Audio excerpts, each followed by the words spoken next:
The art of communication is the language of leadership. Write this down. The art of communication is the language of leadership. All great leaders are great communicators. All great leaders, because that's how you inspire. If you want to shift a company, if you want to fix a company, you want to grow a company, I don't work on the company. I work on the leader. I shift the leadership, I shift the leaders, I shift the company. It's like you're driving a big ship. I just need to make this degree turn, the ship will turn. And very often, employee problems is usually lack of communication. Employee performance, or lack of employee performance, lack of communication. Lack of sales, lack of communication from the company to the marketplace. Yes? So the arts. So a leader, here's a great quote I love. A leader takes people where they want to go. A great leader takes people where they don't necessarily want to go, but ought to be. Okay, write this down. A great leader takes people where they don't necessarily want to go, but ought to be. So there's that. So sometimes, as a leader, when we're communicating, it means that we have to push a little bit. We have to challenge them a little bit. It also means that you have to be okay that not everybody would agree with you, not everybody will like your leadership style, and that's part of the game. That's part of the game. Because you know what's the best for them. Sometimes in sales, I would, again, go into a situation, a sales conversation, where my belief is so strong that here's my internal belief, my internal dialogue. My internal what? I'm going to sell them something that they don't even know they want it yet. But when I'm done, they're going to say thank you. Now, not a bad internal dialogue to have. I'll say it again. I'm going to sell them something. They don't even know they want it yet.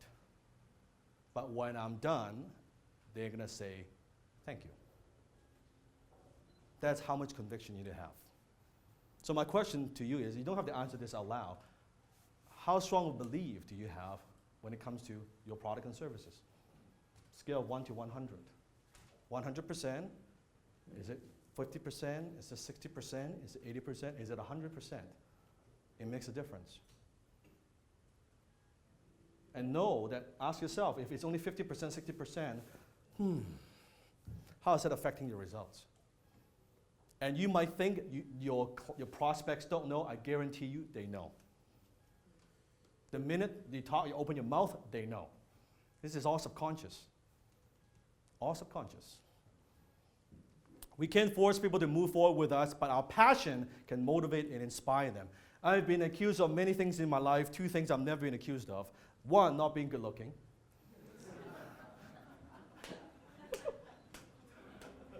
That's confidence. And 2nd, not being enthusiastic. Not being enthusiastic. Knowing this, imagine if I come up to the stage and Stephen introduced me and I say, hi, my name is Dan Locke and welcome to my group. Yeah, I'm so excited for you to be here. It's gonna be awesome. Yeah. I think, I'm looking forward to it, yes. You're like, get the fuck, right? Get him off the stage. So knowing is very simple. As a communicator, your energy has to be what? Has to be what? High. If you are a 5, your people is going to be a 1. If you're an 8, they'll probably be getting like a 3 or 4. If you want them to be that 8 or 9, you better be at a 10. Same thing with employees. Oh, how come they're so unmotivated? How come they're so fucking lazy? How come they don't have no energy? I said, look at you. Like you're like, I don't get inspired just talking to you. Like, you gotta motivate yourself. So the most important person you need to influence is who? Yourself. And how often do you need to do that? How often? All the time. As an entrepreneur, you don't have the luxury. I'm saying it. You don't have the luxury to relax. You just don't. When you chose this crazy career, this path, you've given that up. Okay? If you just want to be, have a job, that's okay. 9 to 5, after work, have a beer, that's okay. Entrepreneurs don't like that. Energy always has to be high. Always has to be high. So ideally, I want to do, if you want to get them to 8 or 9, get yourself up to a 10, get yourself up to 11. In a moment, I'm going to give them tools on how to do that. But now just lock it in your mind. Get up high. Now, but then that's not my personality. I'm like kind of soft-spoken and I'm kind of quiet. That's not who I am. That's why you can't sell shit.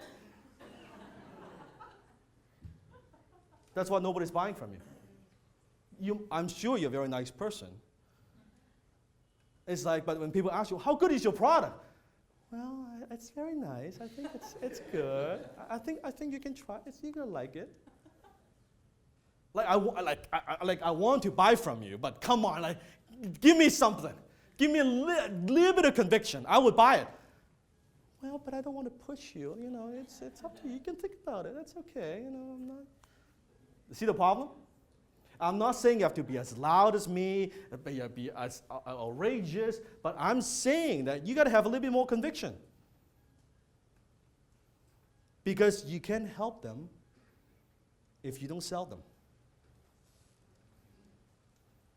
I'll say it again, you can't help them if you don't sell them.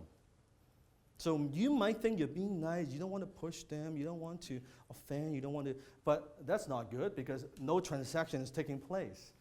Nobody's doing business with anybody. They are not benefiting from your product and services. In spite of you might deliver great value, but they will never find out. They will never find out. Does that make sense? Yeah, they will never find out.